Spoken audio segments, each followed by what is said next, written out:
और अब बात आजादी के सफर की। आजादी के सफर के इस अंक में हम स्वतंत्रता सेनानी चैतूर शंकरन नायर और बाबा काशी राम के जीवन, संघर्ष और योगदान पर प्रकाश डालेंगे। 11 जुलाई इन दोनों ही महावीरों की जन्म जयंती है। आइए देखते हैं।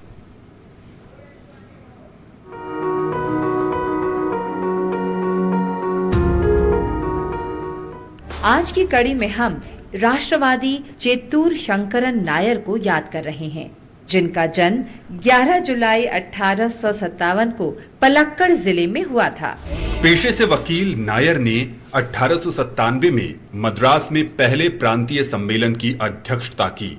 उसी वर्ष अमरावती में भारतीय राष्ट्रीय कांग्रेस के वार्षिक अधिवेशन के दौरान नायर ने अध्यक्षीय भाषण दिया। नायर ने विदेशी शासन में सुधारों का आह्वान किया और भारत के लिए स्वशासन की मांग की।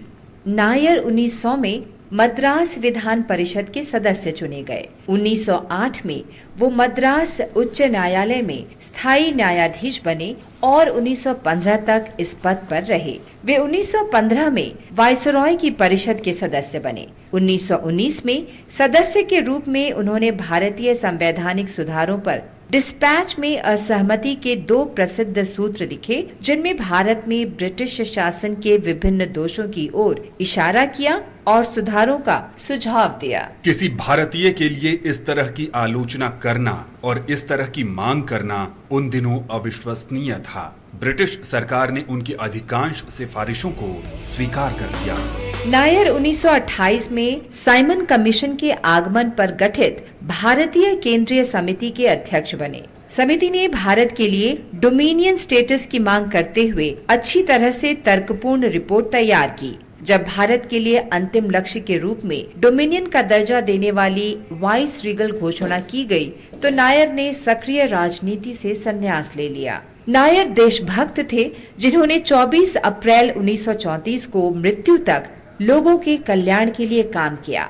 महान भारतीय को नमन। हम स्वतंत्रता सेनानी बाबा काशी राम को भी याद कर रहे हैं, जिनका जन्म 11 जुलाई 1882 को हिमाचल प्रदेश के कांगड़ा जिले में हुआ था। उन्होंने देश भर में महात्मा गांधी के संदेश का प्रचार किया और युवाओं को स्वतंत्रता संग्राम में शामिल होने के लिए प्रेरित करने के लिए पहाड़ी भाषा में गीत और कविताओं की रचना की।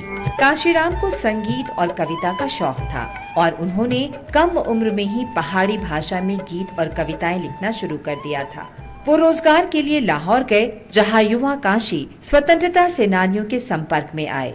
काशी ने भगत सिंह के चाचा सरदार अजीत सिंह, लाला हरदयाल और लाला लाजपत राय सहित जाने माने स्वतंत्रता सेनानियों के साथ काम किया। उन्होंने 1919 के जलियांवाला बाग नरसंहार को भी देखा। काशीराम को 1920 में उनके गांव डाबा सीबा में गिरफ्तार किया गया और लाला लाजपत राय के साथ धर्मशाला जेल भेज दिया गया। 1922 में रिहाई के बाद वो फिर से लाहौर चले गए और 1929 में लाहौर में भारतीय राष्ट्रीय कांग्रेस के अधिवेशन में शामिल हुए।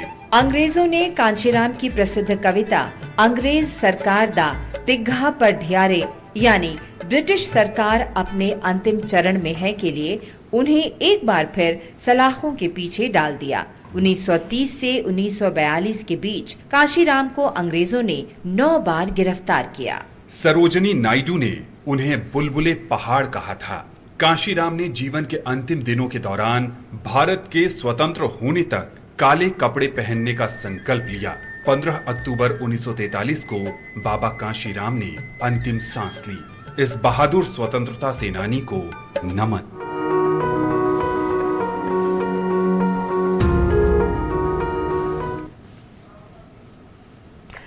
और अब बात करते हैं